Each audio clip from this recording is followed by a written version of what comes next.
창세기를 보면 요셉이 애굽의 종으로 팔려나가게 되고, 그리고 우여곡절 끝에 하나님의 은총을 입어서 총리 자리에 오르게 됩니다.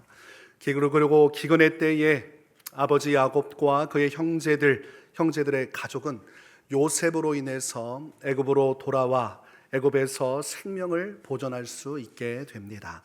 그리고 성경 말씀을 보면 시간이 많이 흘렀고 애굽에 정착한 요셉과 그의 형제들은 생육하고 번성하여서 큰 민족을 이루게 됩니다. 그러나 애굽을 지배하고 있는 바로 왕의 입장에서는 자신들의 민족보다 자신 안에 거주하는 이스라엘 민족의 수가 더 많기 때문에 위협을 느낄 수밖에 없었습니다. 그래서 왕의 명령으로 남자 사내 아이, 이스라엘 민족이 태어나게 되면 그 남자 사내 아이는 나일강에 던져 죽이도록 명령을 내립니다. 그리고 이렇게 흉악한 고통의 세월 속에 모세라는 인물이 태어나게 됩니다. 이 땅에 태어난 모세는 아무것도 할 수 없는 무기력한 아기였고, 부모님의 보호 아래 3개월간은 숨겨 지낼 수 있었지만 3개월 이후에는 소리를 내고 또 활동을 하기 때문에 집에서 숨겨둘 수가 없는 상황이 됩니다. 그래서 갈대 상자에 방수 효과를 더해서 결국은 나일강으로 아기를 흘려보내게 됩니다. 하나님의 모든 뜻 가운데서 주께 맡기고 이 갈대 상자를 내려보낼 때 하나님의 놀라운 섭리 아래서 애굽의 공주가 갈대 상자를 건지게 되고, 그리고 그때의 모세가 죽지 않고 생존을 할 수 있게 됩니다. 물속에서 건짐을 받았다고 해서 모세라 이름 지었고, 이것은 철저히 하나님의 은혜가 함께하였기에 생존할 수 있었습니다. 모든 아기들이 다 죽어가는 그 위협의 때에 하나님께서 모세를 살려주셨습니다. 모세는 공주의 양아들이 되었고 애굽의 왕자로 성장하게 됩니다.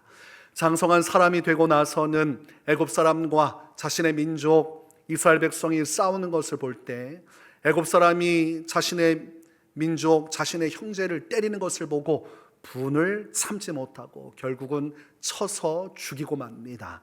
사람을 죽인 것이 나중에는 탄로가 나게 되었고, 바로 왕의 진노를 피해서 모세는 미디안 광야로 도망치게 됩니다.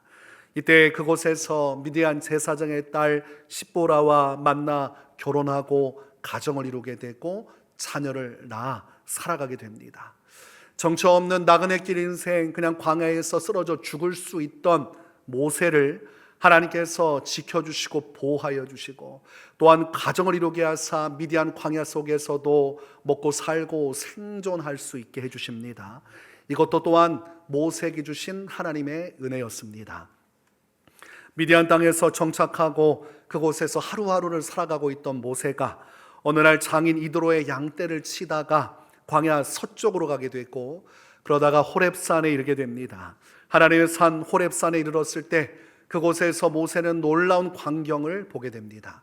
떨기나무에 불이 붙었으나 떨기나무가 타지 아니하고 사라지지 아니하는 것을 보게 되었습니다. 그곳에는 하나님의 영광이 임한 것입니다. 본문 1절과 2절 말씀을 보니까 모세가 그의 장인 미디안 제사장 이드로의 양떼를 치더니 그떼를 광야 서쪽으로 인도하여 하나님의 산 호렙에 이르매 여호와의 사자가 떨기나무 가운데로부터 나오는 불꽃 안에서 그에게 나타나시니라. 그가 보니 떨기나무에 불이 붙었으나 그 떨기나무가 사라지지 아니하는지라. 정말 태어나서 처음 본 광경이었습니다.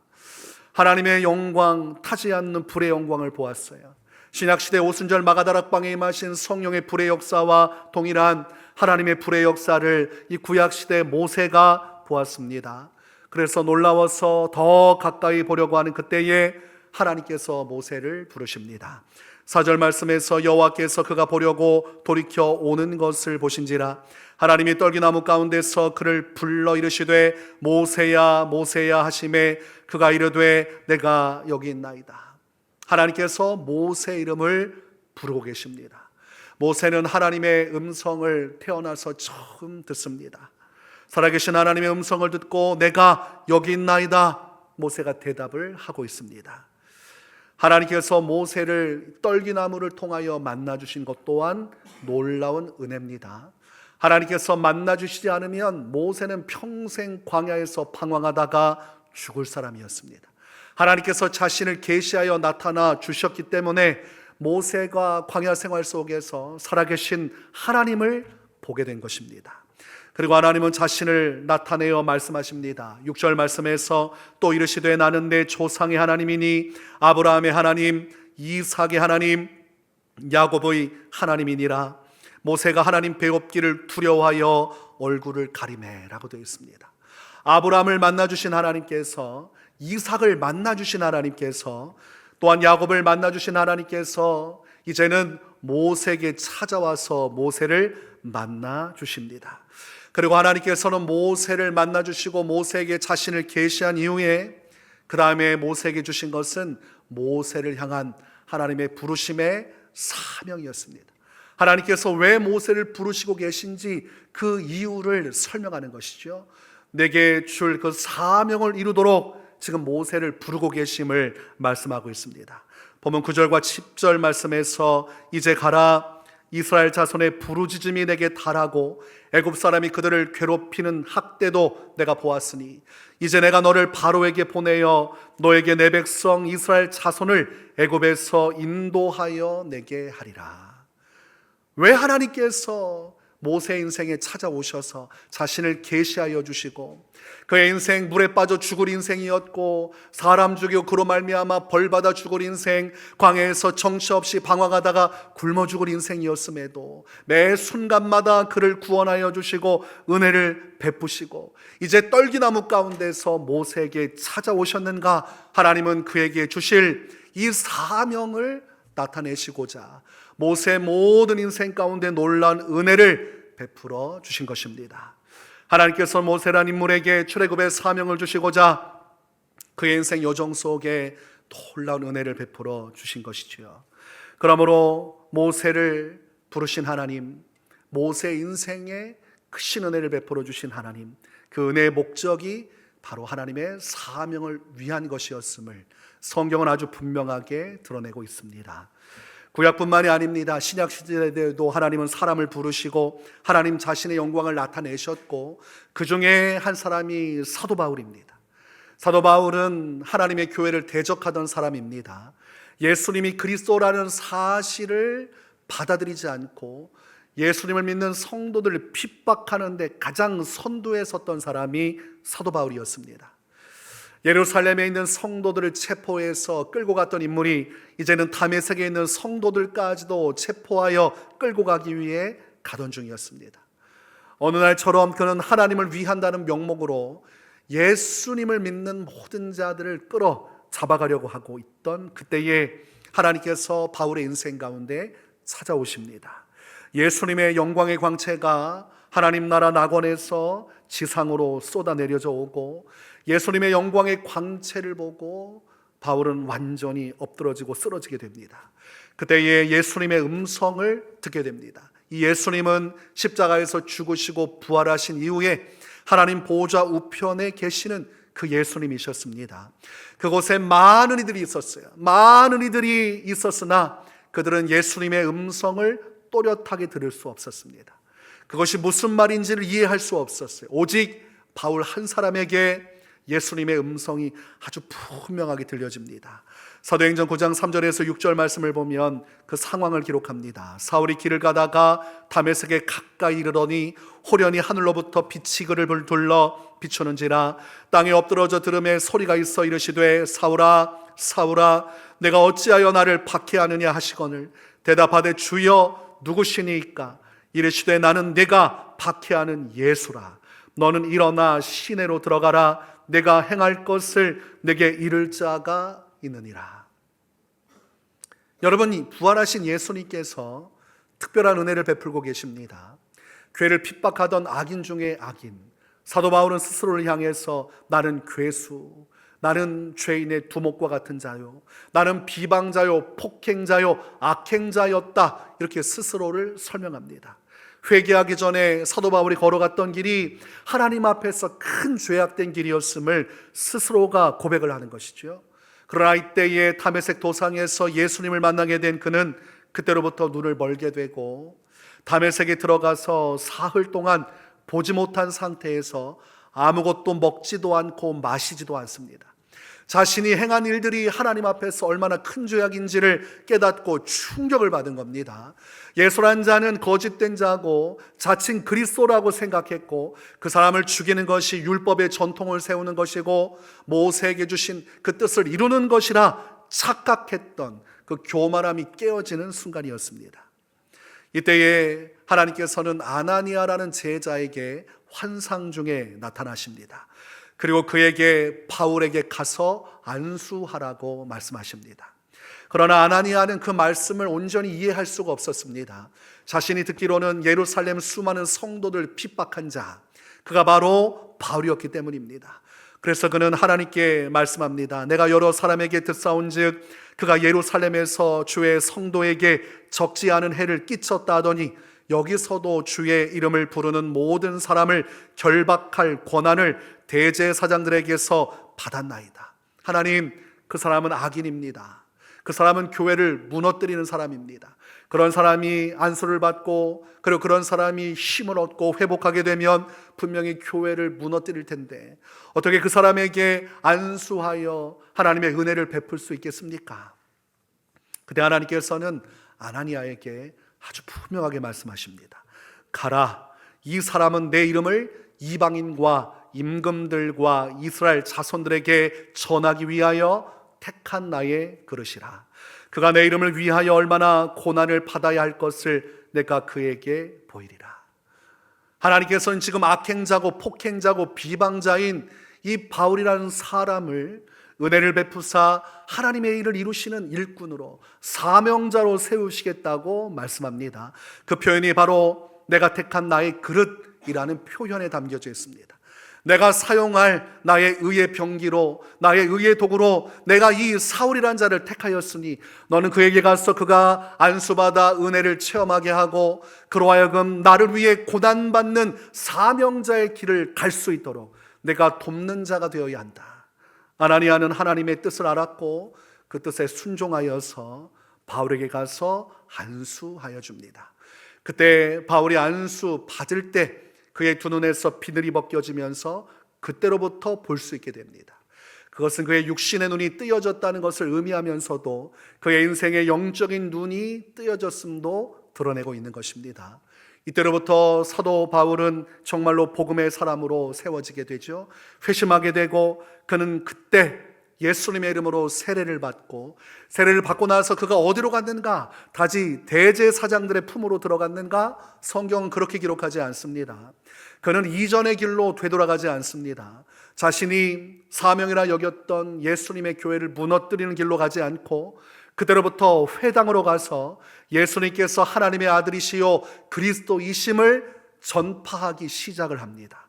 자신이 박해하던 예수님을 증거하는 증인의 사명의 길로 가게 됩니다. 그것이 자신을 다메섹 도상에서 부르신 하나님의 뜻이었음을, 자신을 구원하사 은혜를 베푸신 하나님의 뜻이었음을 바울은 확신하였기 때문입니다. 그래서 사도행전 9장 20절에서 22절에 이렇게 기록합니다. 즉시로 각 회당에서 예수가 하나님의 아들이심을 전파하니 듣는 사람이 다 놀라 말하되 이 사람이 예루살렘에서 이 이름을 부르는 사람을 멸하려던 자가 아니냐. 여기 온 것도 그들을 결박하여 대제사장들에게로 끌어가고자 함이 아니냐 하더라. 사울은 힘을 더 얻어 예수를 그리스도라 증언하여 다메섹에 사는 유대인들을 당혹하게 하니라. 이 다메섹에 있는 유대인들은 자기 편인 줄 알았던, 정말로 망령된 예수란 자의 제자들, 그의 교회들을 무너뜨릴 자로 여겼던 자가 도리어 예수 그리스도를 증언하고 있으니 기가 막힐 노릇이었습니다. 참으로 황당하기 그지없었습니다. 그러나 이 바울은 진리를 깨달았고 부활하신 예수님을 만났습니다. 그것은 부정할 수 없는 것이었어요. 모세가 하나님을 만난 것처럼 바울은 예수 그리스도를 만났습니다. 그리고 예수님께서 그에게 자신을 계시하심으로 그는 회개하고 거듭나 하나님의 자녀가 되었고, 그리고 그분의 부르심에 합당한 사명자의 길을 걸어가게 됩니다. 여러분, 하나님께서 모세를 물속에서 건지시고 인생의 수많은 위기 속에 건지신 것은 사명을 이루도록 하시기 위함이었습니다. 하나님께서 악행자였던 바울이라는 사람에게 예수 그리스도를 나타내시고 그로 하여금 믿어 회개케 하신 것은 바울로 하여금 이제 예수 그리스도의 복음의 사명자로 세우시기 위함이었습니다. 오늘날 우리를 죄와 사망의 권세에서 자유케 하시고 우리에게 놀라운 구원의 은혜를 베풀어 주신 것도 같은 것입니다. 우리를 구원하시고 이 놀라운 은혜를 베풀어 주신 것도 우리를 사명의 자리로 부르시기 위한 하나님의 뜻이 담겨져 있는 것입니다. 우리를 죄악 가운데서 의롭게 하여 주시고 우리가 의로워지고 거룩한 삶을 살게 하시고, 이것은 단지 우리만을 위한 것이 아님을 말씀하고 있죠. 이 구원의 역사 속에서 하나님의 뜻을 이루기 위함이고 수많은 영혼을 구원케 하시고자 하는 그분의 사명을 이루게 하시기 위함이었습니다. 여러분, 성경 말씀을 보면 사람은 모두 죄 아래 있고 죄 아래 있는 사람은 변수 없이 죽으면 다 지옥에 갑니다. 이것이 기본 베이스입니다. 성경의 기초입니다. 사람은 죄인이고 그러므로 죄 아래 모두가 다 진노 아래 머물러 있다가 하나님의 심판에 이르러 멸망한다. 이것은 예외가 없어요. 남녀노소 상관없고 민족도 상관없고 혈통이나 그리고 성별도 그 사람의 재산 유무도 상관없습니다. 죄인들은 다 죽어 지옥 간다. 이것이 기본입니다. 예외가 없는 하나님의 준엄한 명령입니다. 그래서 창세기에서 사람이 범죄하고 죄와 사망이 온 것을 기록한 것이죠. 그로 인해 모든 사람은 죄인이라 죽을 수밖에 없다는 것입니다. 그러므로 하나님의 특별한 은혜를 받은 자들이 예수 그리스도의 복음을 통해 영혼들로 하여금 회개하고 구원받게 하는 이런 역사를 이루지 않으면 모든 사람은 다 지옥 멸망에 처할 수밖에 없는 것이죠. 그래서 하나님은 모세를 보내시고 그리고 하나님은 바울을 보내시고 또한 오늘날 우리를 구원하사 하나님의 사명자로 부르심으로 세상 가운데 하나님의 복음의 전파자로 세우시는 것입니다. 그러므로 하나님께서 주신 이 은혜는 나만을 위한 전유물이 될 수 없습니다.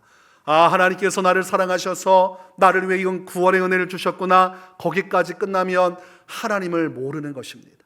하나님의 진실한 뜻을 왜곡하는 것입니다.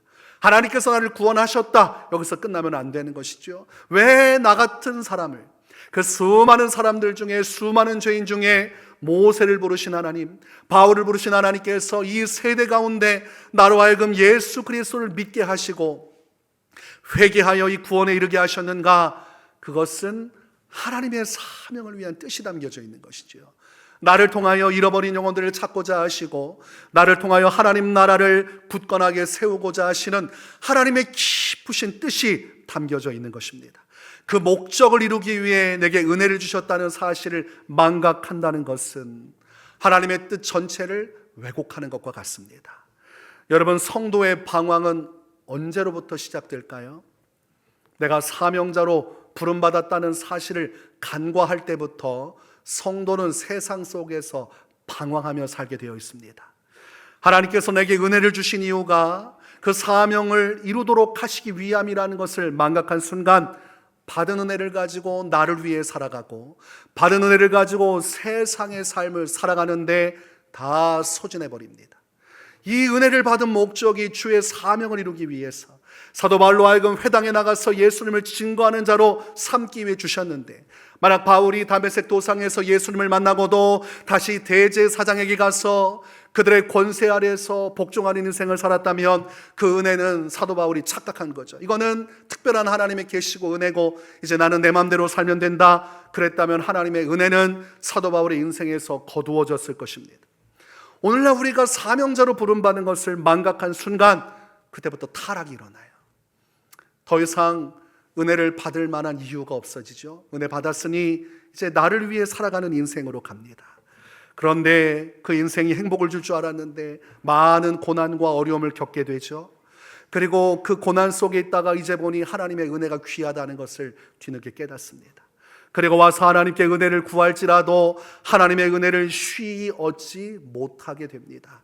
왜 그러냐면 은혜를 주셔도 그 은혜를 자신의 것으로 여기고 다시금 그 은혜 받은 기쁨으로 세속적인 삶으로 돌아갈 것이기 때문입니다. 하나님 앞에 사명자로 서야 은혜가 주어지고 회복이 일어나요. 내가 사명자의 자리를 떠남으로 소진되어진 은혜는 내가 사명자의 자리에 다시 돌아와 주님의 은혜를 구할 때 회복되어집니다. 사명자의 자리로 돌아오지 않으면 내가 정말 처음 만났던 그 은혜, 첫사랑의 은혜, 뜨거웠던 그 신앙의 역사로 돌아갈 수 없어요. 많은 이들은 내가 원하면 은혜 받을 수 있고, 내가 원하면 옛날처럼 열심히 신앙생활할 수 있지, 다만 내가 그렇게 신앙생활 안 할 뿐이다, 이렇게 생각합니다. 여러분, 착각은 자유입니다. 은혜는 내가 받고 싶다고 해서 받는 거 아닙니다. 하나님이 은혜 받도록 허락해 주셔야 합니다. 한 사람의 인생 가운데 예수님을 믿는 이 놀라운 은혜는 하나님께서 허락해 주셔야만 하는 거예요. 하나님께서 크신 긍휼을 베풀어 주셔야 됩니다. 내가 마치 쉽게 은혜 받았으니까, 내가 다메섹 도상에서 주님 그분의 은혜를 너무 쉽게 받았으니까 언제라도 나는 다메섹 도상의 예수님을 맘만 먹으면 만나고 그 은혜 누리며 살 수 있다 착각하면 안 되는 거예요. 거대한 하나님의 사명의 뜻을 이루게 해주신 특별한 은혜였고, 이 사명을 벗어던지고 내가 세상으로 나가면 하나님께서는 사명의 자리로 돌아오지 않는 한 그러한 은혜를 절대로 허락해 주실 수가 없는 것입니다. 여러분, 삼손이 자신의 사명을 저버리고 여자에 흠뻑 빠졌어요. 세상 영광과 쾌락에 빠졌습니다. 사사로서 부름을 받았고 그 사사의 사명을 이루기 위해 특별한 은혜를 주셨고 특별한 능력을 주셨습니다. 그거 삼손 위에 살아가라고 주신 거 아닙니다. 그 힘 가지고 여자를 꿰어서 인기 누리라고 주신 거 아닙니다. 그 힘 가지고 사람들에게 분풀이하라고 주신 거 아니에요. 하나님께서 이 삼손이란 사람을 통해 하나님 나라 사사의 역사를 이루시기 원하셨기에 특별한 목적을 따라 삼손에게 은혜를 주시고 불러주신 거예요. 그렇다면 사사의 자리에서 그 사명을 이룰 때 그 힘이 유효하고 그 힘의 능력으로 주께 영광 돌리고 하나님의 영광 가운데 사는 것인데, 사명을 저버리고 새 속에 자신을 위한 삶으로 나아가니 결국은 머리카락은 잘려졌고 그에게 있었던 힘의 근원은 마르게 되니 그는 아무것도 할 수 없는 무기력한 자가 되었습니다. 자, 내가 힘을 내어서 블레셋 사람들을 진멸하자 하나 주님의 은혜가 떠나고 나니까 삼손은 보잘것없는 자였어요. 두 눈이 뽑히고 블레셋 사람들 앞에서 재롱잔치나 하면서 맷돌질할 그때에 삼손이 알게 됐죠. 내가 특별한 것이 아니구나. 하나님의 은혜가 특별한 것이었고 하나님께서 이 시대 가운데 사사로서 나를 부르시고 그 뜻을 이루기 위해 내게 은혜를 주셨는데 그 은혜가 내 것인 것 마냥 내가 착각하고 언제라도 나는 이 은혜를 누릴 수 있다고 착각하여 세상의 길로 가다가 결국은 눈도 잃고 명예도 잃고 여자도 잃고 내 인생 전체가 망하게 되었구나. 여러분, 마지막 때 삼손이 어떻게 합니까? 다시 사사로서의 사명의 자리로 돌아갑니다. 하나님 마지막 힘을 주시면 하나님께서 주신 이 사사의 사명을 따라 이 블레셋 사람들을 진멸하고 저도 죽겠습니다. 그러자 하나님께서 사명의 자리에 선 삼손에게 다 잃어버린 힘, 하나님이 주셨으나 빼앗아 가신 그 모든 은혜의 원천을 부어주심으로 그때에 그 안에서 힘의 활력이 일어나고 삼손이 하나님의 은혜 안에 마지막 힘을 다해서 블레셋 사람들을 진멸하면서 순교로 인생을 마치게 됩니다.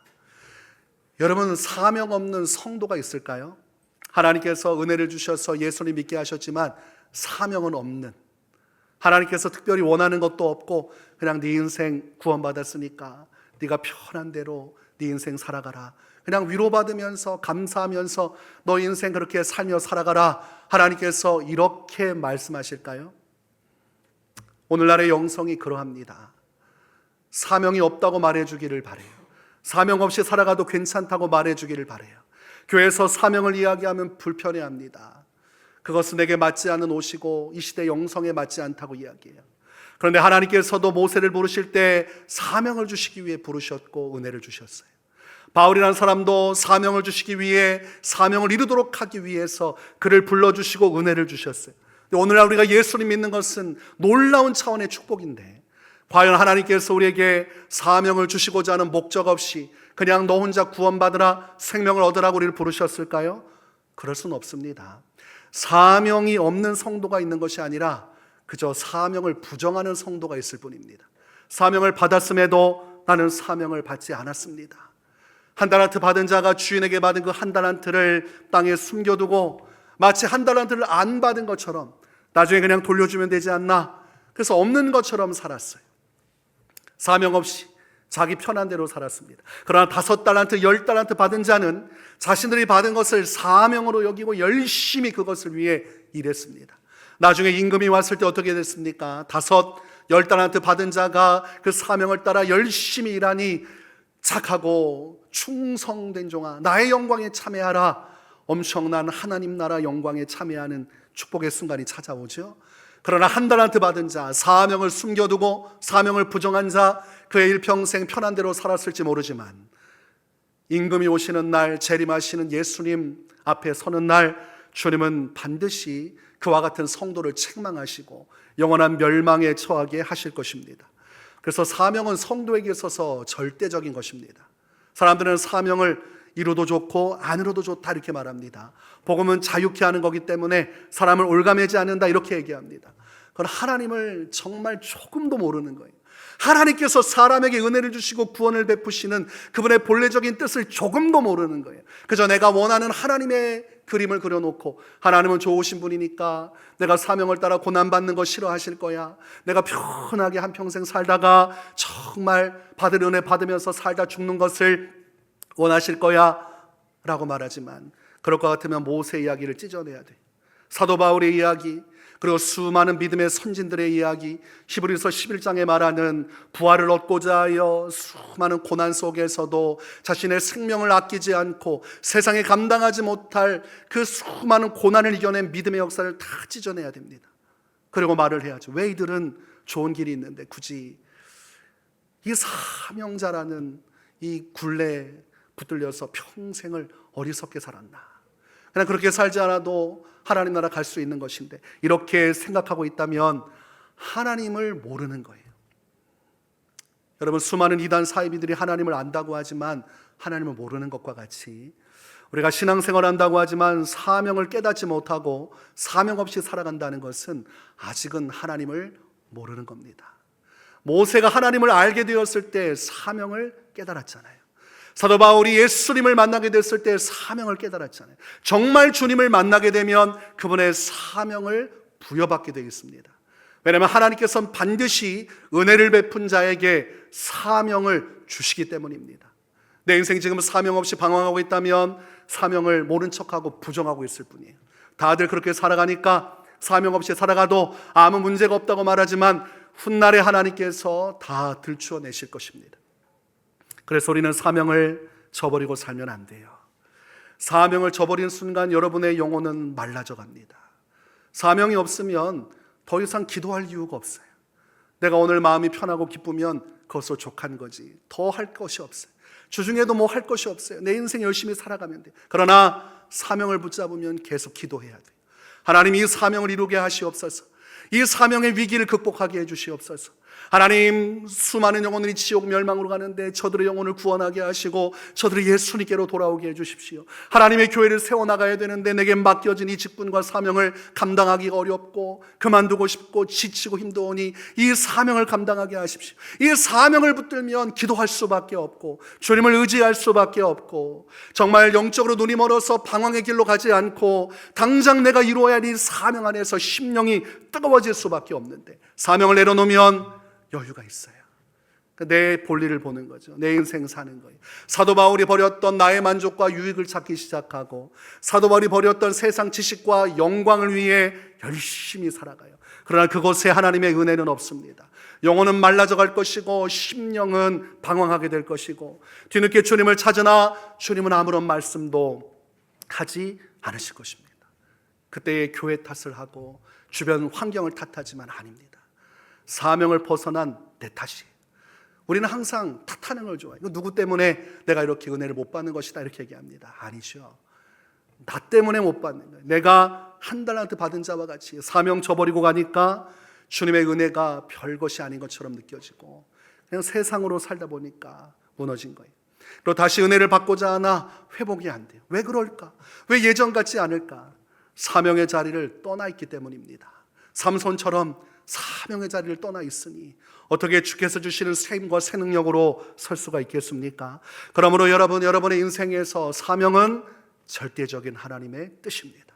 내가 예수님을 믿고 하나님 나라 가기까지 내게 주신 사명이 있어요. 세상에 나가면 복음의 증인으로서의 사명을 이룰 것이고, 교회 안에서도 작든 크든 사람들이 인정하든 인정하지 않든 하나님께서 내게 맡기시는 사명이 있습니다. 우리가 사명의 자리에 가서 귀를 기울이면 주님이 모세에게 말씀하신 것처럼, 바울에게 말씀하신 것처럼 우리가 무엇을 해야 할지 알려주셔요.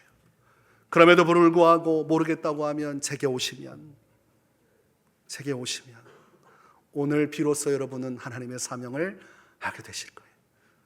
사명자의 자리로 가는 건 너무 중요합니다. 그때 하늘의 문이 열리고 하나님의 영광이 임해요. 그래서 여러분, 성경 말씀을 보십시오. 신약시대 수많은 그 역사는 사명자를 중심으로 기록되어 있고, 하나님이 어디에서 일하시는가, 사명을 따라 살아가는, 자기 십자가를 지고 예수님을 따르는 자들의 인생 속에 역사하시고, 그들을 통해 하나님이 계획하신 하나님의 미래적인 구원의 역사를 성취해가는 것을 볼 수가 있는 것이죠. 오늘날 말세 시대에 수많은 성도가 있다고 하지만 주님이 누구와 함께 계시고 누구를 통해서 역사하시는가? 바로 이 사명자로서 사명을 위해 몸부림치고 기도하며 주님의 은혜를 구하는 자와 함께 계시고, 그들을 통해서 지금도 하나님은 예수님의 재림과 마지막 하나님 때를 준비할 것이고, 그때 주님이 오시는 날 그 사명을 따라간 자들에게 착하고 충성된 종이라 말씀하시고 그들을 영영한 주의 나라 영광에 부르실 것입니다. 우리가 남은 인생 무엇하다 살까? 무엇하다 주 앞에 설까? 여러분, 사명입니다. 주님, 제게 사명의 마음을 주십시오. 제가 끝까지 사명의 자리에서 주님이 맡겨주신 일 하다가 주님 앞에 부름받게 하여 주십시오. 이것이 모세를 부르고 또한 바울을 부르신 하나님의 뜻입니다. 이 사명의 역사 이루어 가시기를 주님의 이름으로 축원합니다. 함께 찬양